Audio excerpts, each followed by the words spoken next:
a very ordinary day, and my day is the most traumatic day in a parent's life, right? I'm 10 years in, and it is there's this energy in healthcare. It's a transfer, right? It's high energy. There's a lot going on. And I think it is one of the more mentally taxing units to work in, because we are not only responsible for this child, this baby, this infant, this neonate, but we're also responsible for parents, right? Parents need just as much care, I would argue, as our babies in some ways.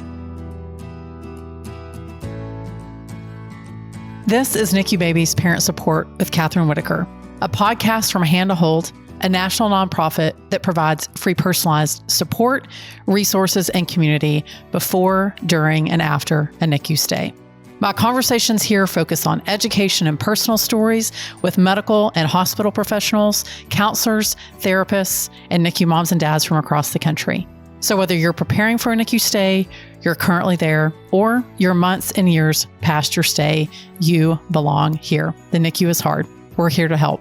I'm your host, Kathryn Whitaker, the mom of 6 children, including my very own NICU baby, and I'm so grateful that you're here. Howdy, y'all. Welcome back to another great episode of the podcast. Okay, so if there's anything that you need to know about me, it's that I love talking to NICU nurses. One, there is a beautiful relationship between a NICU parent, a NICU caregiver, and their NICU nurse. And I just find them so endearing. They stay with you longer than just about any medical professional in your child's life. So intently, they're with them 24/7. And I have a million questions for today's guest. I'm gonna try to whittle it down. I'm gonna tell myself, Kathryn, you can't ask her everything. We'll just have to have her back. But I do want you to hear this today, because sometimes I think it helps to hear from a NICU nurse who has not only been in the NICU for a while, so Nurse Tori has been in the NICU for a decade, but she's also been in a lot of different places and spaces in nursing. And so I think that experience will come through in our interview today. I think it will help you learn how to be a more informed NICU parent. And if you happen to be a NICU nurse, I think you're going to take a lot out of this one too. So I hope that you love this episode as much as I do. I have the chance to visit with Nurse Tori. She is a seasoned NICU nurse with over a decade of experience caring for critically ill newborns and supporting their families. She's also the co-founder and the CEO of Nicuity, a company dedicated to empowering NICU providers and parents through modern education, tools, and resources. She is a treasure trove of information, so we might as well just get to it. Well, I'm super excited to have the expert in the room. Sometimes it's another mom, and I know that we're like equal expert, but you have like great background in NICU experience. So Nurse Tori, thanks for being here. Thank you. Thank you so much for having me. Podcasting is such a love. I love podcasting. So it's amazing. And thank you for having me. It's a pleasure. I think that you have great content, but you also share it like in a relatable, non like clinical way, even though you have a clinical job. So thank you for that. 100%. I appreciate you saying that, because that's something very strategically early on I wanted to do, because it can be very, triggering. NICU is very triggering for a lot of people. And so it is something that, thinking of the moms and the parents, and that's, very much something a part of my content. You do it well. Well, I want to go all the way back. So why medicine and why NICU nursing? Because there's a lot of specialties within nursing. So why specifically medicine, and then why specifically NICU? Yeah. So when I was thinking of, college, right, that it was sort of in my household, my dad was, what college do you want to go to? Not if you're going to go to college. So that started there. I had a very early, I think my dad very much embraced the idea of education. He also really embraced medical. My dad wasn't in the medical field, but I think he really very much appreciates it. His dad was a dentist. There is some medical in my family, but it wasn't immediate in my household. So the funny story that I have is I went to University of Arizona, bear down for all of my Wildcats out there. And I started as a pre-business major originally. And the story is, my dad took me to my orientation. We sat in the 300 person hall, and we were both sitting in there. And I kid you not, about 15 minutes in, we both fell asleep in the presentation. And so my dad woke me up. I look at him and he's like, "Do you want to get out of here?" And I was like, "Yeah, let's go." Whatever. And as we were leaving, he said, "Is there anything else you want to do? Like, what are you feeling drawn to?" And, I said, I kind of always had it in my head that I wanted to become a nurse. And, that maybe potentially down the line that was in my head. And he was like, "Let's go." So that day we signed up as a pre-nursing major. And I share this a lot on social media. For me, becoming a nurse actually was very difficult. I do struggle in academia, and so to get into nursing school took me quite a bit of, blood, sweat, and tears, literally. I feel like I'd always hit these hurdles, but like I knew it was something that I wanted to do. And it was like, once I was set on it, I really love the science meets the almost like the empathy side of healthcare. I love that. I love the physical doing. The more I got into the nursing profession, I really do love, like, you have a mix of the adrenaline and then a mix of science, and it's a mix of communication and empathy. And yeah, it's just a great career. It's a great career. You know what I love is when I talk to people about what they do, and you can tell that they love what they do just by the way that they share their story. So Yeah. I think, well, and I mean, I've never met a mom that didn't love at least one of their NICU nurses. So there's Yeah. something there's Totally. this unique relationship, I think, Yeah. apart from any other. I mean, we spent time in pretty much every area of the hospital, but it's our NICU nurses that I feel the Yeah. biggest connection with. So I love to see the passion. So Yeah. maybe give people, so if they're listening to this and they're brand new to the NICU, Yeah. maybe what's the best part of the NICU nurse patient relationship that you don't find in other parts of the hospital? Yeah. It's sort of this interesting dynamic. For NICU specifically, we're a little unique in that our patients are with us oftentimes for quite a long time, right? So it's also a place where we come, and specifically for parents, you're not always expecting to be in the NICU, right? It's like the Yeah. NICU is sort of one of those places that's very taboo. It's like we're not supposed to be there. We're not supposed to need, you're not supposed to need a NICU, right?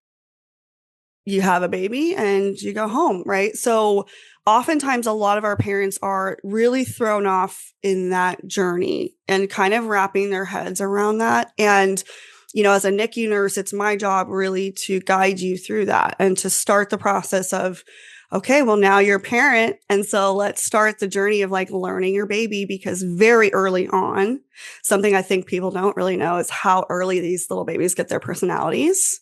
And you learn their likes, their dislikes. It's very interesting to see early on how demeanor, right? And how they communicate, and really starting to understand your baby in like a very, very finite way. It's actually really fun. And to sort of, because we speak fluent baby, right? That's our job, is to really speak fluent baby, and to relay that to parents, and then to watch them take that and learn and grow. And something else I strongly feel is that once you're a NICU parent, you're sort of always a NICU parent, right? You have this Yeah. start, which I would argue is the most traumatic time in a parent's life, regardless of, like my famous saying is that, a very ordinary day in my day is the most traumatic day in a parent's life, right? Yeah.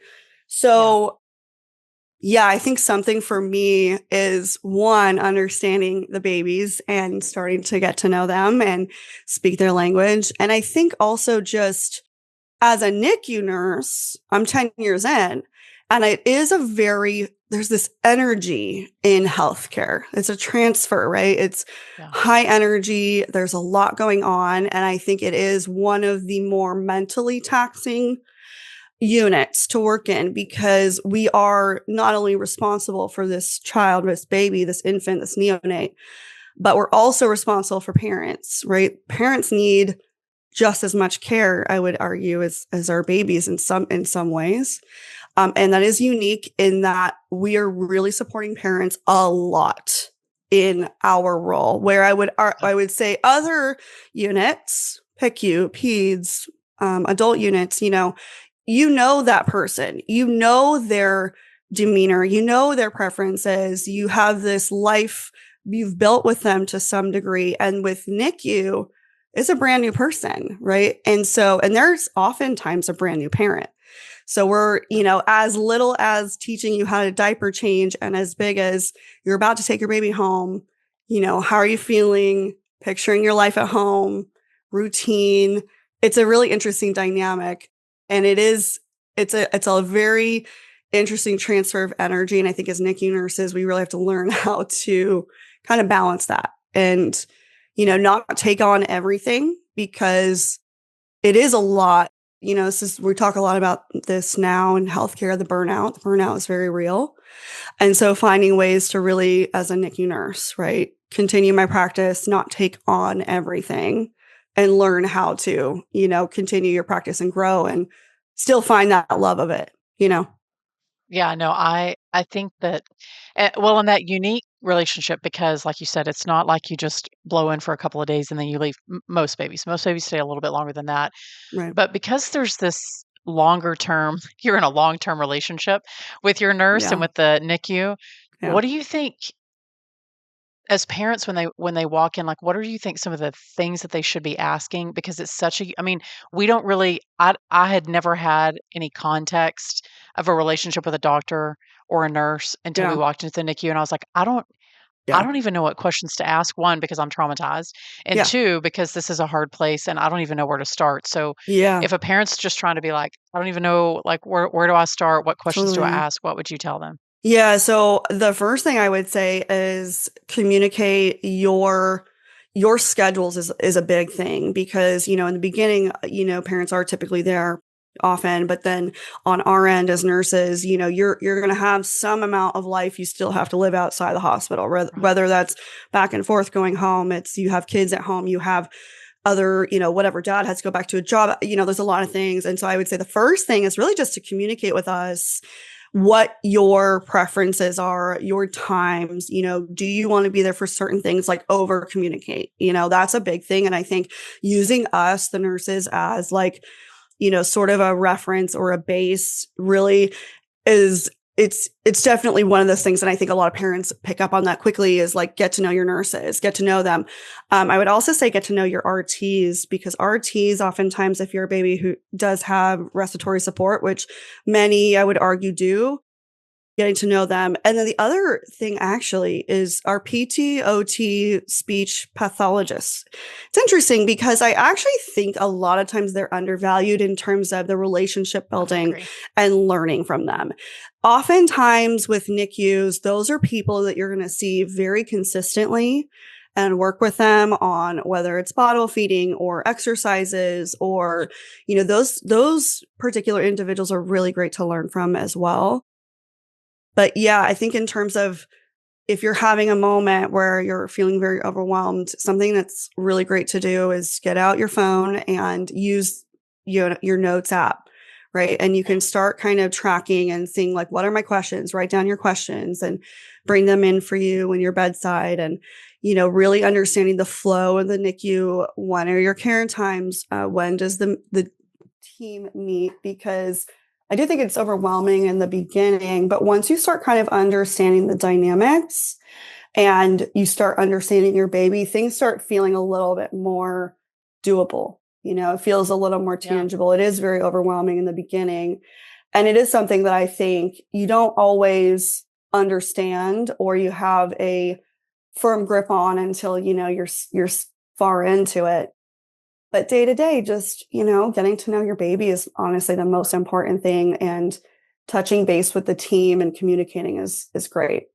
That's, I think, a very, very important aspect of what we do. I'm glad that you mentioned, well, one, babies have personalities. I think I was under the assumption that there's no way that because my baby was born early that they could have their own personality. And then I really love the advice of getting to know your therapist, whether it's respiratory speech, because Yes. hello, we spent so much time with them like post discharge that Yes.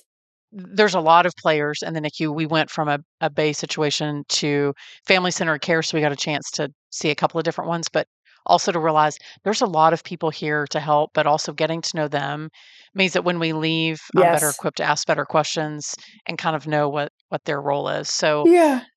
I'm It's glad that sort you of a mentioned that. building, yeah, it's a building block, and every unit does operate differently, in terms of bedside nursing and in terms of who's available as a resource. And so once you're kind of like every day is a little building block, right? It's like I try to have parents not get too overwhelmed. There is a lot in the beginning, but then it kind of levels out a little bit, right? And you Yeah. start kind of learning the surroundings and the people and personalities and you kind of start learning who are you going to lean on a little bit more. But each day is a little building block.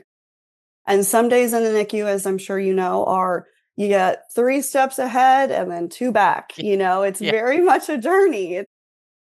And I think the other thing that I would say is a really interesting part of what we do, and something I do wish that every parent could embrace, which is hard, is that really the baby is in the driver's seat, right? It's like that Right. baby is the one in charge. So if they're needing more respiratory support longer, if they need to go back on respiratory support, if we need to slow down the feeds, if something happens and you're taking a few steps back, that's just, part of the journey. And, it's like that first introduction to being a parent, or maybe the second, and realizing like we have no control.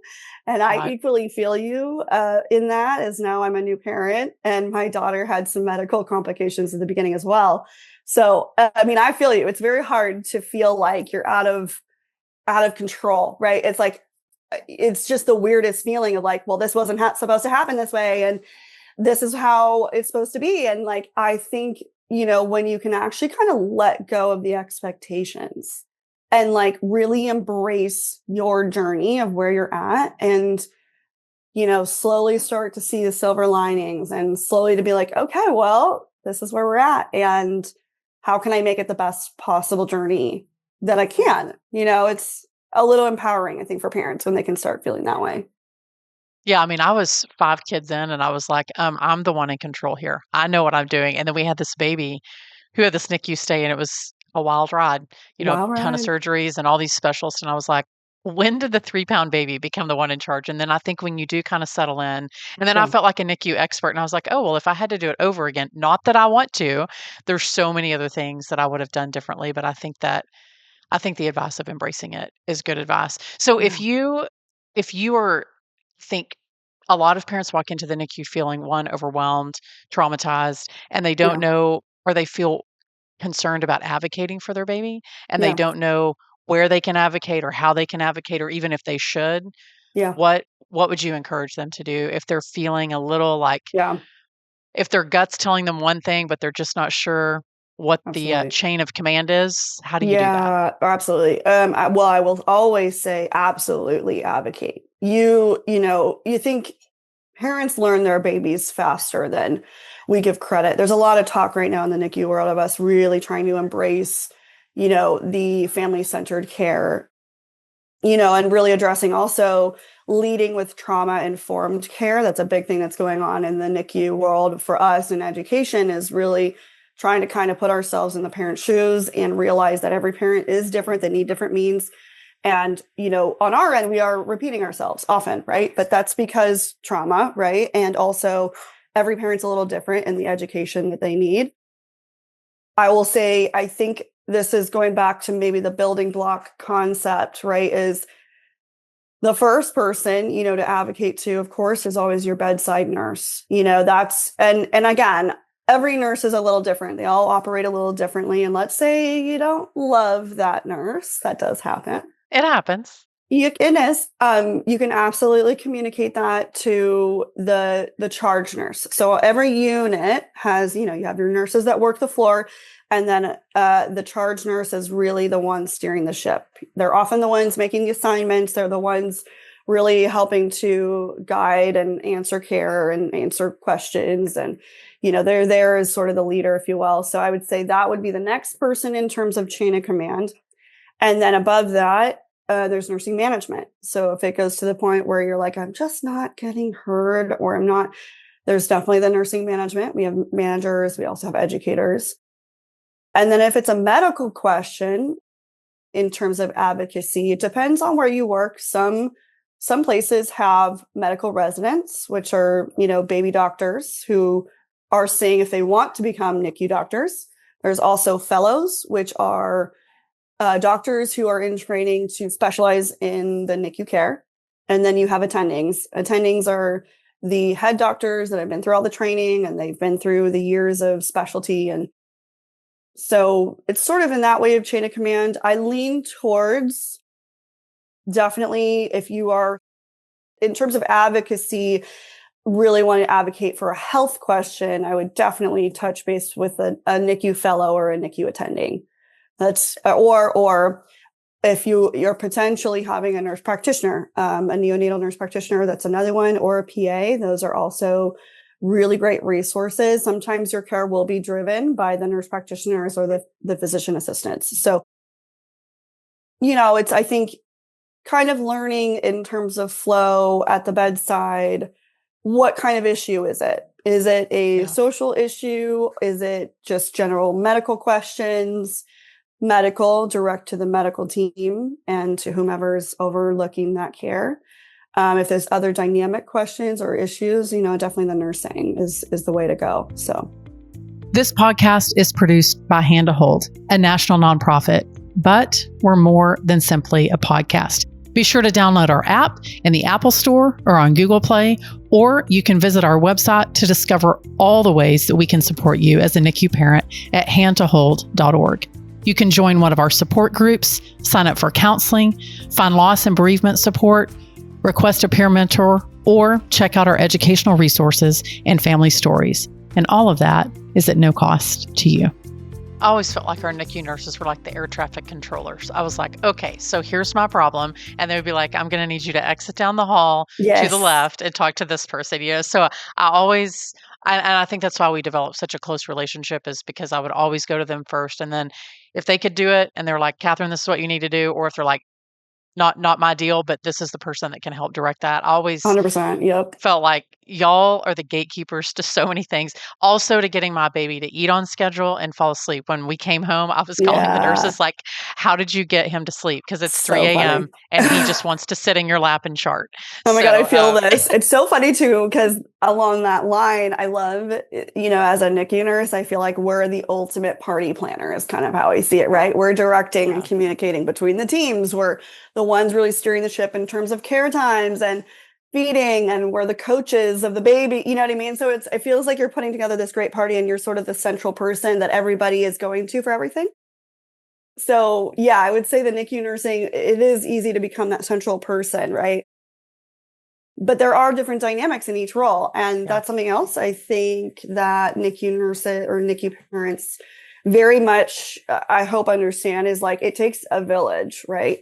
It's not just nursing. It's also respiratory. It's also our medical team, nurse practitioners, PAs. It's, so it's very much a team effort, and PTOT. And so, yeah, it's interesting because you kind of learn those dynamics and you learn it pretty quickly. I think parents kind of catch on real quick with those things. I know. I'm like, how can a baby this small basically be in charge of all these people? Yes, all these 100%. Yes. They're working for all of it. All those people are working for the babies. We have a little boss, the littlest bosses, So. It's so great.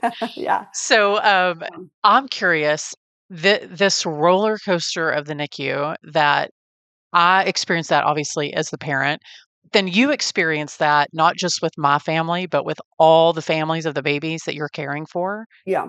Tori, how do you help each individual family manage the roller coaster? And then how do you, as the NICU nurse, manage the roller coasters of it's like you're at the amusement park. Like, I've just chosen one ride, but you've chosen them all. How do you do that?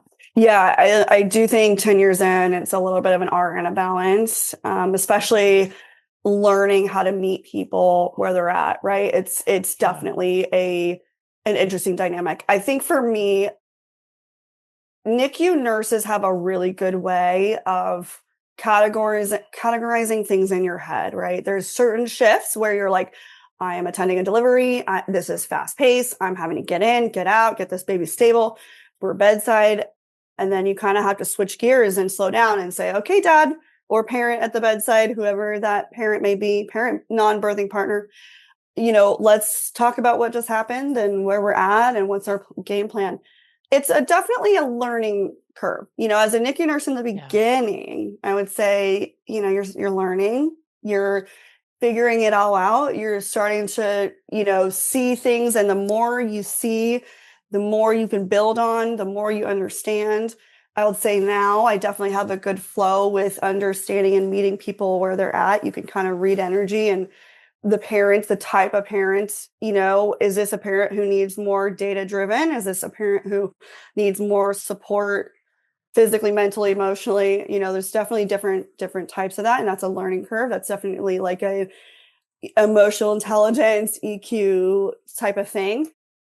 And then I think it's also learning how we can optimize our best selves. I think something that I really do try and talk about, especially over the last years, is like, how do I maintain my own energy? And a lot of that is outside of the hospital. That's being a very present mom, that's creating content and being creative, that's being able to do things like this. It's developing nicuity, which is my business, what I run with my partner, Tia. And I'm sort of refreshed when I get to do those things. It's learning when I do feel stale or start to have that burnout. Where do I need to shift? Is that something I need to shift personally, internally? Do I need to start, taking more time away from the bedside so that way I can feel really good when I come in? Especially for the night shifters out there, night shift is really physically hard. It's really physically demanding. And so I almost make it like a part-time job, honestly, of my recovery. I'm very active in my recovery. I'm doing things like cold plunging to help keep inflammation down. I'm, dabbling in things like, we have acupuncture and, doing things that just kind of revive me both at the bedside and away from the bedside. And yeah, it's a little bit of an art. I wouldn't say I have, does anyone have it figured out? No. And I think the thing about medicine, especially healthcare right now, is it's, an ever changing world. There's a lot going on in nursing world, in healthcare world. And, we kind of have to take it in stride and, we accept the things that we cannot change. And then the wisdom to know the difference, right? Or that kind of thing. Yeah. There's a little bit of I take a little bit of a stoicism in my practice where I have learned to not take it on as my own, meaning I can be my best self when I'm the foundation, the pillar, when I'm the person really helping you understand what's going on. These are the vitals. This is what's going on. This is what your baby's telling you. This is where I would like to see this little one. I don't like what we're doing. We're being a little sassy and, we're just going to check this. We're going to check the labs. We're going to slow down the feeds. We're going to speed up the feeds. So there's this little bit of, the art of medicine it's an art. It's not finite, and kind of learning baby preferences, parent preferences. It takes time to really understand those things. But I love tuning into that. And, I think it is very overwhelming in the beginning. But again, I really love the idea of meeting parents where they're at and what they need. And also meeting my needs. And really kind of understanding, I've shifted a lot in my journey. I did travel nursing. I went day shift for a while. I worked as a travel nurse. I did, went back and got my master's and started creating nicuity, and just filling my cup in slightly different ways has helped me a lot. So since you mentioned nicuity, I would love for you to tell people what that is, because I know it's a big part of what you do. Yes. Outside of the hospital. Yes. Yeah. Thank you. Yes. So nicuity came out of this one idea. I had someone, I believe it was probably 4 years ago now, ask me, hey, do you have any resources or any recommendations for a badge card? And I was like, you know what? Let me go check that out. Let me see. So I went on Etsy. I did the whole search and I was like, gosh, I don't have anything. And at that point, I was kind of like, social media was the focus. I was growing. I was kind of, invested in it. And so then all of a sudden I was kind of like, wait, there's also no support for nurses outside the hospital where they can have access to education, virtually, or learn more about the NICU if they want to become a NICU nurse, or I just was kind of like, we need to create this. We need to create a community or a place where people can go, a forum, and ask questions, and where we can create products. And so fast forward, my partner, Tia, I approached her and I said, hey girl, I know we're social media friends. I have this idea and I think you're the person for it. I just had this pull towards her. Can't explain it. It was one of those things where I was like, this is cosmic. It's in the world. And I think this is going to happen. And fast forward, we developed what became Nicuity over about a year. And then we launched May of 2024. And it has become honestly the most amazing thing I've ever done in terms of, care. And it's become a huge piece of what I do daily. And we're developing more. And, we started really our rooting is in NICU providers, right? Like we're providing a lot, but we do have a lot of support and intention for parents and for the extended community. We have a lot of things specifically for our respiratory therapists and for our PTOTs. And then, we have a forum where parents can join too. And if they wanted to ask questions. So it's very much, I see Nicuity as a full encompassing NICU brand, right? It's like this place where we're rooted in education, we're rooted in supporting providers, but it really is a bigger brand that I see going in other directions, especially for parents long-term and providers. We have a lot of things in the works over the next year that we want to continue to expand. So yeah, Well, it's it's nice to exciting. see a resource for the NICU with people that actually understand the NICU. So thank you for Right. that. I've Yes. been every episode this season because it's what I wish I knew. So that's sort of how I've been ending every podcast episode this particular season. So, what's one thing that you wish people knew about NICU nursing that they don't, or that maybe doesn't come readily Uh, to them? yeah, I think the job stays with us. There is that little bit of it, right? Where our job really it does go beyond the shift where the stories, the faces, there's certain babies that will stick with us for a lifetime. And I do think that, going back to the idea of families need us as well as our babies, I think that's a huge piece of it. For families in general, like just understanding that communication is everything. And on our side, we know how much support you need as well, right? And so I think getting to know your team is essential. It's definitely a huge piece of this. And as a team sport, right, it's like getting to know all those people. But NICU nursing really it's such an art, right? It is something where every baby's very individualized. Every baby is different in how they react to things and their course. And I think I would say cautiously for parents, right? We love the Facebook groups, but I do think it can cause a little bit of the anxiety. I think Yeah. being notable about like there are a real lot of really great resources online. And they're growing, but I do think there's a little bit of an element of like, don't let the comparison game get to you. Yes.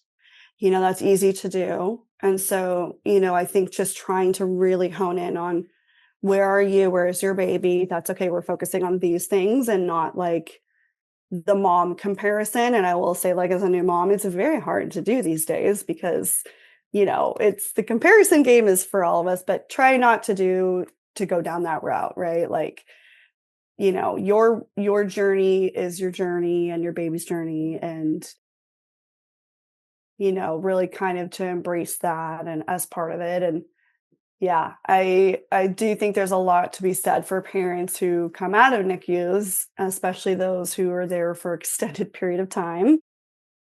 You come out as a different person. I genuinely feel like Mhm. parents come out as almost a better, more elevated, like version of themselves because what you just went through is probably the hardest thing you'll ever go through, right? And you come out and like your perspective on life is so different. And I can say that's probably for every NICU parent to some degree, right? It's like you come out feeling like, wow, I'm just so thankful for this moment because what I went through was so hard. What that baby went through was so hard. And we came out the other side. Here we are, wherever that side is. And, you just have a different look on life. And yeah, it's a very unique piece of what we do. And yeah, I think also processing your trauma, because there's a lot about the NICU that can be very traumatic. So take care of yourself. It's hard enough as a parent, right? So Yeah. yeah. I think that's excellent advice. And I love actually, I think the tie there is that when you were saying that the NICU doesn't necessarily leave you, that you don't necessarily, Yeah. it's hard to compartmentalize, but I do think that there's a part of those stories that sort of stays with you. But at the Yeah. same time, that parents have the ability to really step into that and say, like, how does this change me? Because I Yeah. agree with you. I'm no longer the same person that I was prior to Yeah. 2009 that I am today. Yeah. And I largely attribute that to the NICU. Tori, thank you for sharing. I mean, Thank you, I could ask you a million more Kathryn. questions. I know. So I know. I'll make sure that everybody knows how to link and find Thank you you. Nicuity as well as Yes. all places on social media. But you were awesome. Yeah. Thank you so much.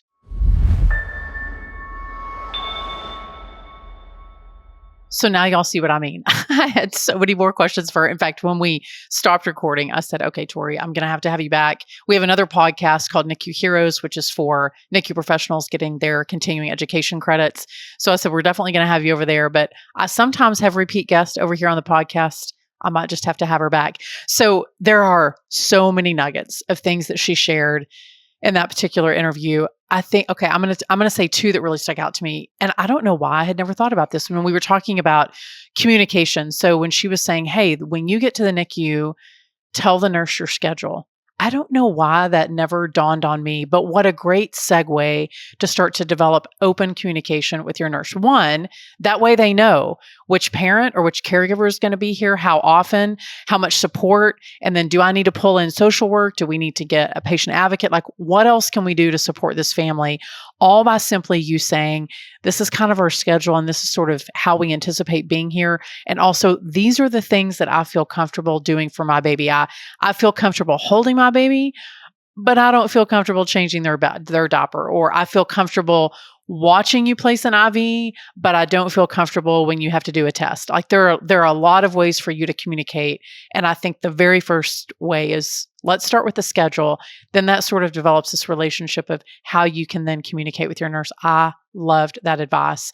And I will say at the end, and I think that this really drives home this unique relationship between a NICU nurse and the families and the babies that they serve, is that you take it with you. And I think seasoned nurses will tell you that they have learned how to hold space for the grief on the days that it comes, to hold a lot of space for the joy on the days that those come, but then also recognize that in order to be a good nurse to your family, they have to be a good human being to themselves and to their families at home.